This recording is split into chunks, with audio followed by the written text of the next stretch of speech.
ದೇವರ ನಾಮಕ್ಕೆ ಸ್ತೋತ್ರವಾಗಲಿ. ಇಂದಿನ ನಿರೀಕ್ಷೆ ವಾಕ್ಯಕ್ಕೆ ನಿಮ್ಮೆಲ್ಲರನ್ನು ಸ್ವಾಗತಿಸಿಕೊಳ್ಳುತ್ತಾ ಇದ್ದೇನೆ. ಇಂದಿನ ನಿರೀಕ್ಷೆ ವಾಕ್ಯವನ್ನು ನಾವು ಓದಿಕೊಳ್ಳೋಣ. ಮತ್ತಾಯನು ಬರೆದ ಸುವಾರ್ತೆ 27ನೇ ಅಧ್ಯಾಯ 46ನೆಯ ವಾಕ್ಯ. Matthew chapter 27 verse 46.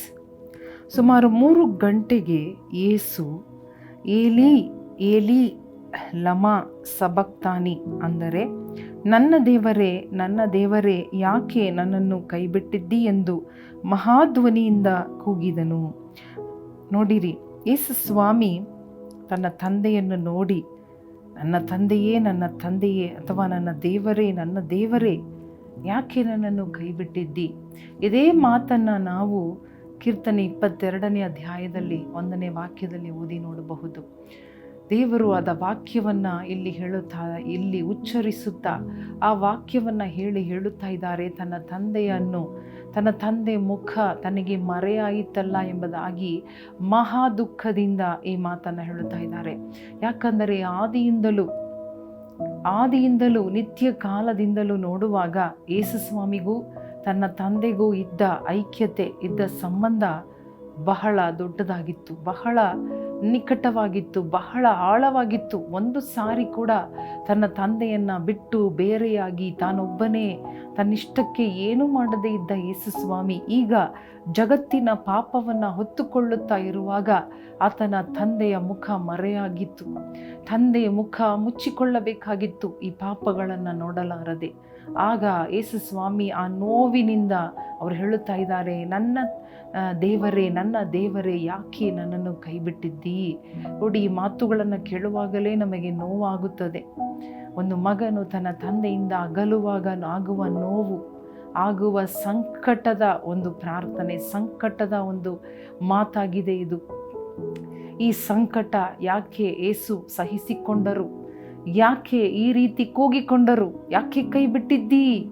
ದೇವರ ಚಿತ್ತವನ್ನು ಒಳಪಟ್ಟು ದೇವರ ಚಿತ್ತವನ್ನು ವಿಧೇಯರಾಗಿ ದೇವರ ಚಿತ್ತವನ್ನು ಮಾಡುತ್ತಾ ಇದ್ದ ಯೇಸು ಈ ರೀತಿ ಪ್ರಾರ್ಥನೆ ಮಾಡುವುದಕ್ಕೆ ಒಂದು ಕಾರಣವೇನೆಂದರೆ, ನೀವು ಕೂಡ ದೇವರಿಂದ ದೂರ ಆಗುವಾಗ, ನಮ್ಮ ತಂದೆಯಾದ ದೇವರಿಂದ ಅಗಲಿಸಲ್ಪಡುವಾಗ, ಅಥವಾ ನಾವು ಈ ಜಗತ್ತಿನಲ್ಲಿ ನಮ್ಮನ್ನು ಪ್ರೀತಿಸುವವರಿಂದ ಅಗಲುವಾಗ ಆಗುವಂತಹ ಒಂದು ನಿರಾಕರಣೆ, ಆಗುವಂತಹ ಆ ಒಂಟಿತನ, ಆ ಒಂದು ನೋವನ್ನು ತನ್ನ ಮೇಲೆ ಹಾಕಿಕೊಂಡು ಆ ನೋವನ್ನು ಅನುಭವಿಸುತ್ತಾ ದೇವರ ಬಾಯಿಂದ ಬಂದದ್ದು 22ನೇ ಕೀರ್ತನೆ, ನನ್ನ ದೇವರೇ ಅಂದ ಮೇಲೆ ನಾವು ತಿಳ್ಕೋಬೋದು ಯಾವ ರೀತಿ ಯೇಸು ಸ್ವಾಮಿ ತನ್ನ ಘೋರವಾದ ಮರಣದ ಸಮಯದಲ್ಲಿ ವಾಕ್ಯವನ್ನು ನೆನಪು ಮಾಡಿಕೊಳ್ಳುತ್ತಾ ಇದ್ದರು, ವಾಕ್ಯವನ್ನೇ ಉಚ್ಚರಿಸುತ್ತಾ ಇದ್ದರು. ಇವತ್ತು ನಮ್ಮ ಸಂಕಟದ ಪರಿಸ್ಥಿತಿಯಲ್ಲಿ ನಮ್ಮ ಬಾಯಿಂದ ಬರಬೇಕಾದದ್ದು ದೇವರ ವಾಕ್ಯ, ದೇವರ ಮಾತುಗಳು, ದೇವರ ವಾಗ್ದಾನಗಳು ಮಾತ್ರ. ಅವುಗಳು ನಮ್ಮನ್ನು ಬಲಪಡಿಸುತ್ತದೆ, ಅವುಗಳು ನಮ್ಮನ್ನು ಕಾಪಾಡುತ್ತದೆ. ಸೊ ನಿಮ್ಮ ಪರವಾಗಿ ಯೇಸು ಸ್ವಾಮಿ ತನ್ನ ತಂದೆಯ ಮುಖಕ್ಕೆ ಮರೆಯಾಗಬೇಕಾಗಿತ್ತು. ತಂದೆಯ ಮುಖವನ್ನು ಸ್ವಲ್ಪ ಕಾಲ ಅವನು ಮರೆಯಾಗಬೇಕಾಗಿತ್ತು, ಅಥವಾ ಅದನ್ನು ಕಳೆದುಕೊಳ್ಳಬೇಕಾಗಿತ್ತು. He was abandoned by his father. Hallelujah. ಆ ಒಂದು ಸಂಬಂಧ, ಒಂದು ಸ್ವಲ್ಪ ಕಾಲ ಅದನ್ನು ಅಗಲಿಕೆಯ ಒಂದು ನೋವನ್ನು ಅವರು ಅನುಭವಿಸಬೇಕಾಗಿತ್ತು. ನಿಮಗಾಗಿಯೂ ನನಗಾಗಿಯೂ. ನನ್ನ ದೇವರೇ ಯಾಕೆ ನನ್ನನ್ನು ಕೈಬಿಟ್ಟಿ? ಅನೇಕ ಸಾರಿ ನಾವು ಕೂಡ ಹೇಳುತ್ತೇವೆ, ದೇವರು ಯಾಕೆ ನನ್ನನ್ನು ಮರೆತು ಬಿಟ್ಟಿದ್ದಾರೆ, ಕೈಬಿಟ್ಟಿದ್ದಾರೆ. ಆದರೆ ದೇವರು ಕೈಬಿಡಲಿಲ್ಲ. ಯೇಸು ಸ್ವಾಮಿ ನಮಗಾಗಿ ಕೈಬಿಡಲ್ಪಟ್ಟದ್ದ ಕಾರಣ ನಾವು ಕೈಬಿಡಲ್ಪಡುವುದಿಲ್ಲ. ಹಲ್ಲೆಲೂಯಾ. ಕಣ್ಣು ಮುಚ್ಚಿ ಪ್ರಾರ್ಥನೆ ಮಾಡೋಣ. ದೇವರು ನಿಮಗಾಗಿ ನನಗಾಗಿ ತನ್ನ ತಂದೆಯಿಂದ ದೂರವಾಗಬೇಕಾಗಿತ್ತು, ದೇವರ ಚಿತ್ತಕ್ಕೆ ಒಳಗಾಗಬೇಕಾಗಿತ್ತು, ತಂದೆಯ ಸಂಪರ್ಕದಿಂದ ಕಡಿಯಲ್ಪಡಬೇಕಾಗಿತ್ತು. ಇಡೀ ಪಾಪವನ್ನು ಹೊತ್ತುಕೊಂಡವನಾಗಿ, ಒಂಟಿಯಾಗಿ ಸಹಿಸಿಕೊಂಡವನಾಗಿ ತೂಗಬೇಕಾಗಿತ್ತು. ಇವತ್ತು ನಾವು ತಿಳ್ಕೊಳ್ಳೋಣ, ನಾವು ಒಂಟಿಯಲ್ಲ, ನಾವು ತಳ್ಳಲ್ಪಟ್ಟವರಲ್ಲ.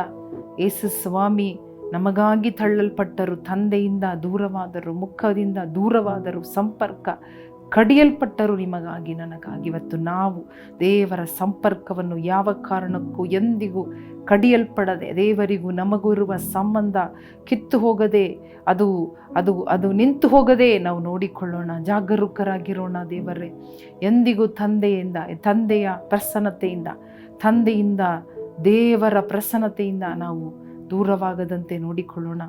ಆ ಕೆಟ್ಟ ಕುಮಾರನ ದೂರವಾಗಿ ಬಹಳವಾಗಿ ಕಷ್ಟಪಟ್ಟನು, ಆದರೆ ವಾಪಸ್ ಬರುವಾಗ ತಂದೆ ಅವನಿಗಾಗಿ ಕಾಯುತ್ತಾ ಇದ್ದ ಹಾಗೆ ಇವತ್ತು ನಮ್ಮ ದೇವರು ನಮಗಾಗಿ ಕಾಯುತ್ತಾ ಇದ್ದಾರೆ. ಆತನಿಗೆ ನೋವಾಗುತ್ತದೆ ನಾವು ದೂರವಾಗುವಾಗ. ಏಸಪ್ಪ, ನಮ್ಮನ್ನು ಒಪ್ಪಿಸಿಕೊಟ್ಟು ಪ್ರಾರ್ಥನೆ ಮಾಡುತ್ತೇವೆ, ನಿನ್ನಿಂದ ಯಾವಾಗಲೂ ನಾವು ದೂರವಾಗದೆ, ಒಂದು ಕ್ಷಣ ಕೂಡ ನಿನ್ನಿಂದ ನಿಮ್ಮ ಸಂಪರ್ಕವನ್ನು ಕಳೆದುಕೊಳ್ಳದೆ ಜೀವನ ಮಾಡುವುದಕ್ಕೆ ನಮ್ಮನ್ನು ಒಪ್ಪಿಸಿಕೊಡುತ್ತೇವೆ. ದೇವರ ನಾಮದಲ್ಲಿ ಬೇಡಿಕೊಳ್ಳುತ್ತೇವೆ ನಮ್ಮ ತಂದೆ, ಆಮೇನ್. ಪ್ರಿಯ ಸಹೋದರ ಸಹೋದರಿಯರೇ, ಯೇಸುವಿನ ನೋವನ್ನು ನಾವು ಇಲ್ಲಿ ತಿಳ್ಕೋಬಹುದು. ಯಾಕೆ ಕೈ ಬಿಟ್ಟಿದ್ದೀ ಎಂಬುದಾಗಿ ದೇವರು ಗೋಳಾಡಿದನು, ನರಳಾಡಿದನು ನಿಮಗಾಗಿ, ನನಗಾಗಿ. ಆದ ಕಾರಣ ನಾವು ಇದನ್ನು ತಿಳಿದುಕೊಂಡು ಎಂದಿಗೂ ದೇವರಿಂದ ದೂರವಾಗದೆ ಸಂಪರ್ಕವನ್ನು ಸದಾ ಸ್ಥಿರವಾಗಿಟ್ಟುಕೊಳ್ಳೋಣ. ದೇವರು ನಿಮ್ಮನ್ನು ಆಶೀರ್ವದಿಸಲಿ. ಆಮೇನ್.